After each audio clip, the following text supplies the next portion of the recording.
Assalamualaikum warahmatullahi wabarakatuh. Selamat pagi, salam sejahtera untuk kita semua. Ketemu lagi di kuliah pemulihan tanaman. Semoga adik-adik semua sehat ya. Nggak ada yang kena COVID. Semangat belajar.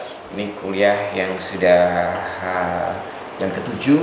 Berarti minggu depan sudah ujian tengah semester ya. Harus sudah mulai siap-siap untuk dipelajari dari semua yang sudah diterima nih. Baik, untuk kuliah ketujuh pemulihan tanaman, hari ini kita akan belajar bersama tentang heritabilitas, seleksi, dan kemajuan seleksi. Kaitannya dengan perakitan varietas tanaman. Oke, lihat. Baik, mari kita awali dengan belajar bersama tentang heritabilitas. Sebelum kita ke heritabilitas, kita belajar bersama dulu bahwa penampilan suatu sifat atau karakter atau fenotip dipengaruhi oleh faktor genetik, lingkungan, dan interaksi antara genetik dan lingkungan. Kalau disimbolkan ya, kita lihat di slide, P atau fenotip sama dengan G, faktor genetik, ditambah faktor E atau environment atau lingkungan, dan faktor interaksi I antara genetik dan lingkungan. Jadi fenotip itu selalu merupakan gabungan antara pengaruh genetik dan pengaruh faktor lingkungan dan interaksi antara keduanya. Tinggal mana yang lebih besar, apakah lebih besar pengaruh genetiknya atau lebih besar pengaruh lingkungannya terhadap fenotip suatu karakter. Kaitannya dengan populasi, maka rumus ini juga bisa diturunkan menjadi ragam genotip ya, atau simbol tadi ada gambar kayak theta, P padat gitu, bisa lihat di slide. Ragam fenotip terdiri dari ragam genetik ditambah ragam lingkungan dan interaksi antara ragam genetik dan ragam lingkungan. Bisa dilihat di rumusnya sama persis, kecuali ditambah lagi ada ragam kerabat gitu, ada simbol theta di situ ya. Baik, nah besarnya pengaruh lingkungan dan pengaruh genetik yang mengendalikan suatu karakter dapat ditentukan seberapa besar dengan menggunakan suatu ukuran yang disebut dengan heritabilitas atau heritability dalam bahasa Inggrisnya. Jadi secara formulatif, heritabilitas bisa didefinisikan sebagai perbandingan antara ragam genotip dengan besaran total ragam fenotip suatu karakter ya. Dalam bahasa sehari-hari, agar kita bisa lebih paham, heritabilitas sering didefinisikan sebagai derajat kemiripan antara keturunan terhadap tetuanya. Seberapa mirip sih sebenarnya antara keturunan yang dihasilkan dengan tetuanya? Itu bisa dihitung heritabilitas. Semakin mirip, maka heritabilitas semakin besar dalam bahasa sehari-hari. Nah, kita nanti akan belajar lebih pada konteks rumusnya seperti apa heritabilitas relatif terhadap ragam genotip dan ragam fenotip. Oke. Heritabilitas sendiri bisa dibedakan menjadi kedua secara umum, yaitu heritabilitas dalam arti luas atau broad sense heritability, dan yang kedua adalah heritabilitas dalam arti sempit atau narrow sense heritability. Ada dua istilah yang kaitannya dengan heritabilitas. Oke. Heritabilitas arti luas adalah perbandingan antara ragam genetik total dengan ragam fenotip. Ya. Kalau dibuatkan rumus itu ada H besar BS itu ya, H-nya heritability, B-nya BS itu broad sense ya. Jadi broad sense heritability sama dengan ragam genetik ya. Ada theta G kuadrat ragam genetik relatif terhadap atau dibagi ragam fenotip ya. Theta F atau di situ F ada penyimpanan P. Kalau heritabilitas arti sempit adalah perbandingan antara ragam aditif yang disimbolkan dengan theta kuadrat itu ada A gitu ya. Kemudian ada adit plus ragam fenotip. Ada perbedaan sedikit, jadi lebih kepada melihat pada keragaman yang disebabkan karena efek aditif gitu kan. Nanti kita akan belajar bersama. Baik. Nilai heritabilitas karena itu ukuran untuk derajat kemiripan, maka berkisar nilainya antara 1 atau antara 0 sampai 1 atau antara 0 sampai 100%. Kalau 100% berarti mirip sekali, atau H1 berarti mirip sekali, atau dalam bahasa genetiknya berarti fenotip tersebut mutlak dipengaruhi oleh faktor genetik, tidak ada faktor lingkungan sama sekali yang mempengaruhi fenotip. Kaitannya dengan rentang nilai heritabilitas, ada beberapa pengelompokan yang dilakukan, yang dibuat oleh para ahli ya, tentang kriteria heritabilitas. Contohnya Stansfield pada tahun 1978 membagi kelompok ke 3 heritabilitas berdasarkan besarnya nilai heritabilitas. Kalau nilai heritabilitasnya di bawah 0,2 atau 20%, maka dianggap bahwa nilai heritabilitasnya rendah. Ya, derajat kemiripan antara keturunan terhadap ketuanya rendah. Jadi mungkin ada faktor genetik, tapi pengaruh yang non genetik yaitu pengaruh lingkungannya besar. Kalau nilai heritabilitas berkisar antara 0,2 sampai 0,5 dalam pengelompokan Stansfield itu dikelompokkan dalam heritabilitas sedang. Kemudian kalau yang heritabilitasnya di atas 50% atau 0,5 dianggap heritabilitasnya tinggi ya. Kemudian pengelompokan oleh Heuermann dan kawan-kawan yang terpublikasikan pada tahun 1991 mengelompokkan menjadi 4 kelompok ukuran heritabilitas. Yang pertama yang heritabilitas di bawah 0,3 dikatakan heritabilitasnya rendah. Kemudian kalau yang antara 0,3 sampai 0,5 agak rendah. Kalau yang 0,5 sampai 0,7 agak tinggi, dan di atas 0,7 heritabilitasnya tinggi. Ya, baik.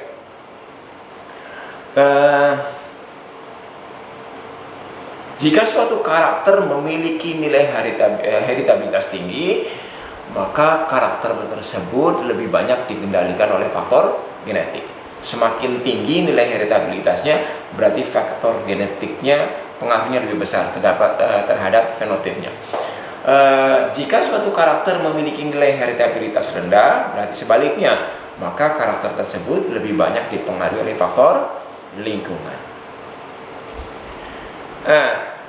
Kaitannya dengan heritabilitas dalam arti luas dan heritabilitas dalam arti sempit, ya, yang lebih banyak mendapat perhatian biasanya heritabilitas dalam arti sempit atau narrow sense heritability.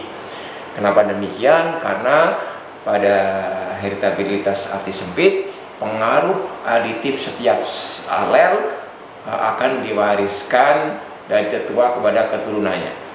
Ya, pada heritabilitas arti sempit akan mengukur ke seberapa besar pengaruh aditif ini diwariskan dari tetua kepada keturunannya. Efek aditif dapat diwariskan, ya, tapi kalau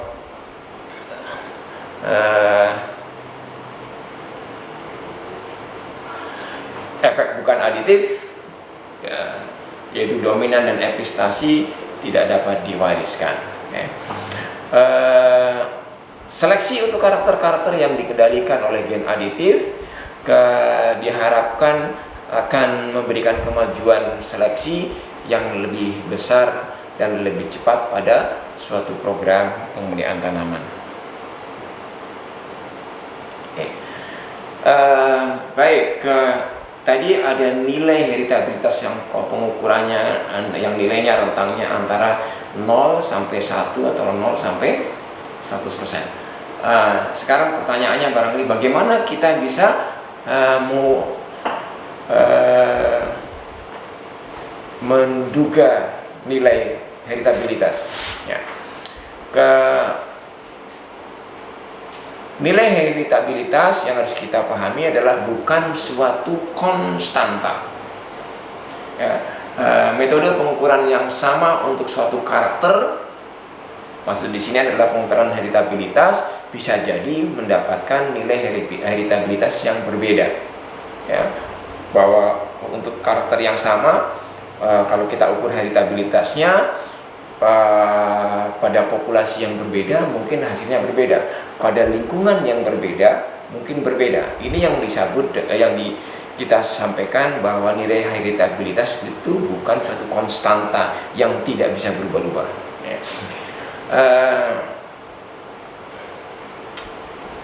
Bahkan dengan metode pengukuran yang berbeda, sangat mungkin bisa mendapatkan nilai heritabilitas yang berbeda atau mungkin juga sama, ya.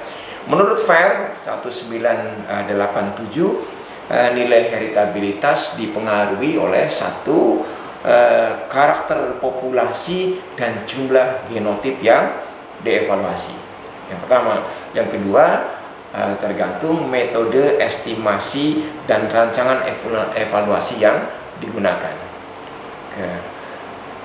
Pendugaan heritabilitas yang hanya berdasarkan atas satu lingkungan biasanya dianggap tidak valid atau akan bias karena pengaruh interaksi genotip dan lingkungan serta kemungkinan adanya peranan tindak gen dominan dan epistasis. Jadi sebaiknya dari kalimat yang di bawah itu kita kalau ingin melihat heritabilitas suatu karakter, lebih baik kalau dilakukan pengukuran pada lingkungan yang berbeda-beda, ada multiplication trial, kemudian bisa lihat heritabilitasnya berapa.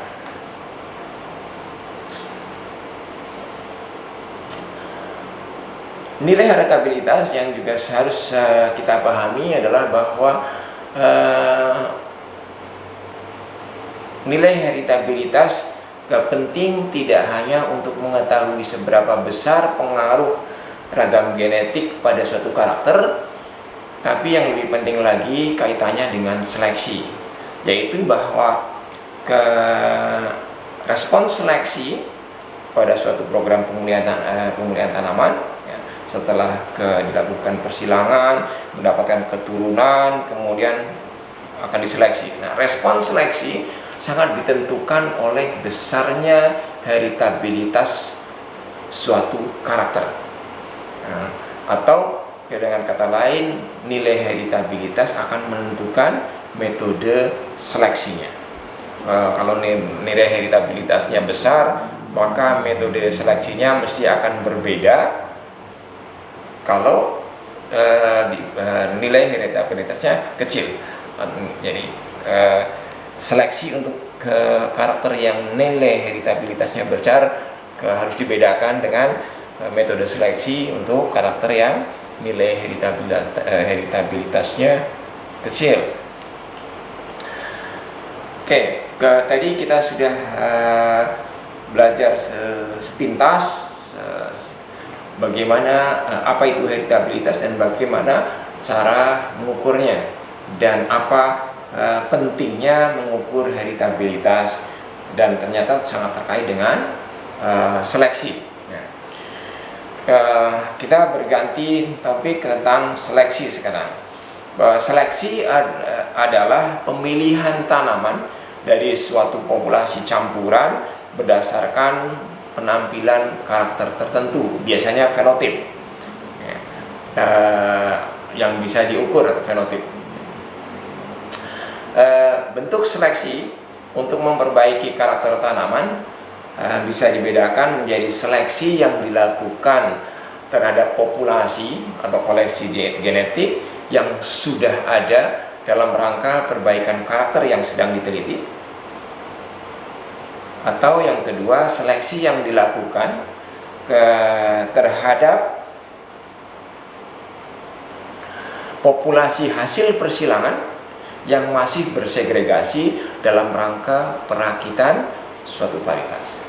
Jadi seleksi bisa dilakukan terhadap populasi apa saja yang terdiri dari populasi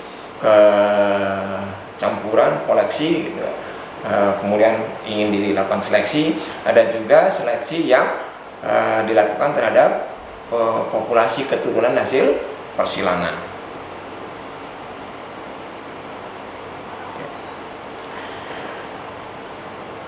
Kaitannya dengan seleksi akan lebih mudah apabila seleksi dilakukan terhadap satu karakter. Jika ada pautan gen atau linkage atau gene linkage atau pautan gen, maka seleksi yang dilakukan terhadap suatu karakter akan mempengaruhi karakter yang lain. Ini yang harus hati-hati, bahwa ada fenomena genetik di mana satu karakter cenderung ke linkage atau terpaut erat dengan gen yang lain. Suatu karakter cenderung selalu bersama-sama dengan karakter lain. Karakter yang satu diturunkan ke keturunannya, maka karakter yang linkage itu juga akan ikut. Untuk hal ini kita harus, atau pemulia harus sangat berhati-hati, karena pautan gen itu bisa menguntungkan, bisa merugikan. Menguntungkan jika karakter yang diseleksi saling berkaitan dengan karakter lain. Contohnya yaitu tentang daya hasil yang tinggi, misalnya menunjukkan juga tanaman tahan terhadap penyakit. Jadi kalau kebetulan yang linkage adalah daya hasil tinggi dan tahan terhadap penyakit, maka kalau seorang pemulia memilih suatu galur karena daya hasilnya, maka bisa diyakinkan bahwa galur yang daya hasilnya tinggi itu mesti tahan penyakit. Sebaliknya, kalau karakter yang diseleksi itu terpaut dengan karakter lain yang tidak menguntungkan, maka ini jadi merugikan. Contohnya, apabila daya hasil tinggi itu linkage dengan kerentanan terhadap atau kepekaan terhadap suatu penyakit, berarti kalau seorang pemulia melakukan seleksi terhadap galur hasil persilangan misalnya, atau suatu populasi, setiap kali dia menyeleksi mendapatkan galur yang daya hasilnya tinggi, maka bisa diyakinkan bahwa galur itu mesti peka terhadap suatu penyakit. Jadi fenomena linkage harus dipahami, dan ini biasanya melalui pengamatan, melalui penelitian yang kemudian dicatat, didokumentasi oleh pemulia bahwa beberapa ini karakter ini linkage dengan ini, karakter ini linkage ini, dan seterusnya. Oleh karena itu perlu diketahui hubungan antar karakter sebelum seleksi dilakukan. Biasanya dilakukan dengan analisis korelasi dan segregasi. Nah, tadi kalau kita melakukan seleksi untuk satu karakter, sangat mungkin juga pemulia tertarik untuk memuliakan atau menghasilkan suatu varietas yang mempunyai beberapa karakter unggul sekaligus. Jadi ini seleksi untuk beberapa karakter. Kita bisa menggunakan untuk seleksi beberapa karakter ke beberapa metode, yaitu seleksi berurutan atau tandem selection, kemudian seleksi simultan atau truncation selection, atau seleksi indeks atau index selection.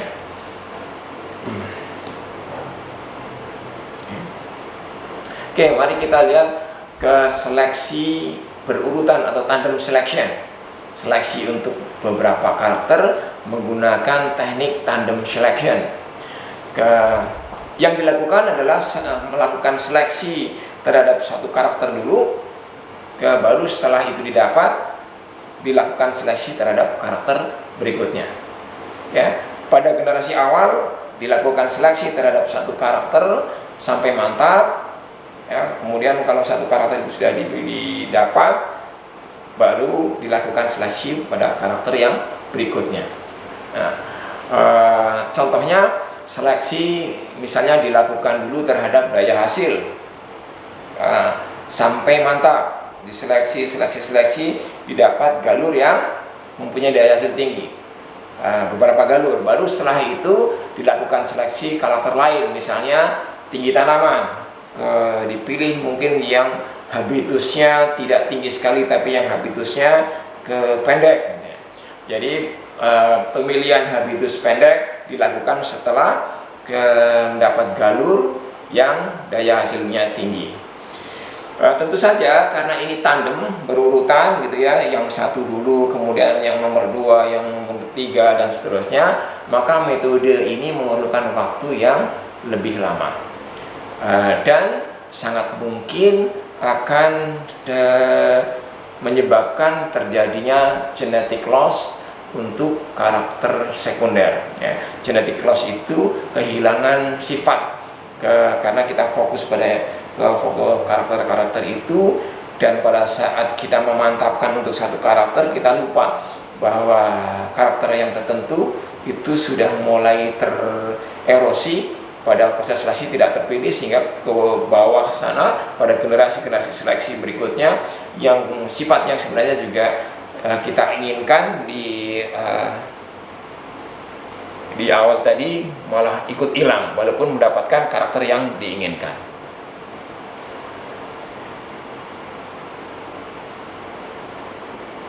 Oke. Baik, yang selanjutnya adalah seleksi untuk beberapa karakter menggunakan metode simultan, truncation selection atau independent cooling. Ya, simultan artinya bersama-sama. Jadi kalau saya memilih menginginkan 3 karakter ada di hasil genotip hasil pemulihan saya, maka 3 karakter itu dilakukan seleksi sekaligus dalam setiap generasi seleksi. Ya, seleksi dilakukan terhadap beberapa karakter dalam waktu yang sama. Kemudian proses waktu di sini adalah proses seleksi. Ya, seleksi dilakukan berdasarkan nilai minimal yang akan dicapai.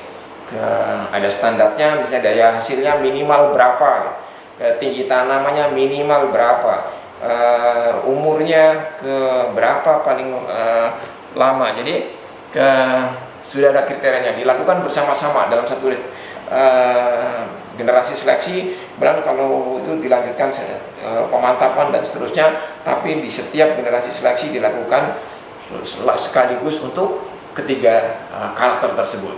Oke. Seleksi berkaitan dengan ke korelasi antar karakter dan intensitas seleksi. Nanti kita akan melihat seperti apa itu yang namanya intensitas seleksi. Kemudian seleksi untuk beberapa karakter menggunakan seleksi indeks atau index selection.